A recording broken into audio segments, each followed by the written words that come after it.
Brian. We're going to talk today about where the nickname Tar Heel in North Carolina came from. Give you the truth from everything I've studied. I have a library of books from the 1800s. I have studied history for all my life and sincerely for the last 15 years, even taught in the state parks about the pine trees. We've made tar, pitch, turpentine, and I'm going to tell you in the beginning, for some that don't want to watch a long video, right to start with, I'm going to give you a brief explanation, and then after that we're going to go on into some facts and figures and show you how we came up with all this. But we're going to start with fact number one, that the Tar Heel nickname came after the Civil War, during the Civil War, from 1705, when our first town of Bath started. We were involved in tar and pitch making in this state. It was our number one industry of all time and went right up through the Civil War. And so we had three, just like today, three groups of people in this state. You had the extremely poor, you had the middle class, and you had the wealthy. And since only about 28% of any North Carolinians ever owned a slave, according to the figures, now all this is what I've read. I wasn't there. I can't tell you. I'm not that old, okay? Even though I do have a cell phone like the one that, Sir Walter Raleigh had over here in 1584, okay? So it's starting to rain. I'm going to try to make it quick. Number one, there was a class of people who couldn't read or write. They couldn't sign their name. They would go to court, tell the man in the court what their name was. He would write it down the way he heard it, and then you would put an X beside it. They couldn't read newspapers. They were not up to date. And as we are today, we have no clue what our legislature in Raleigh is talking about. We just know what they tell us. So you just like today, if you use your brain and think, we don't know what their actual reasons are for doing something. So even though, yes, part of the people in North Carolina, the Civil War was about slavery. But for the middle and lower class that worked in these pine woods and couldn't even read a newspaper, it was not about slavery. You didn't go out into the woods and ask a man that was just trying to earn enough to eat while he hunted, fished, and trapped and gardened and lived in a shack. They said, Olmsted said, was literally lean-tos built in the woods. They lived on somebody else's land and worked for those men long enough to get money to buy what they needed, and then they hunted, fished, trapped. But they made up 80% of the troops that fought in the Civil War, because if you owned 20 slaves or more, you were exempt, and they wanted you to stay home and make sure an uprising didn't happen.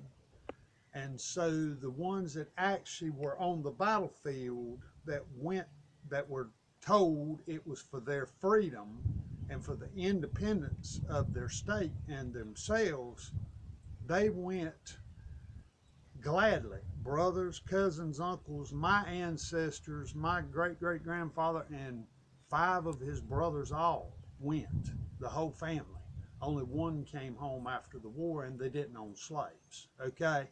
So a lot of the middle class and lower class were the ones making up the foot troops, and they were made fun of.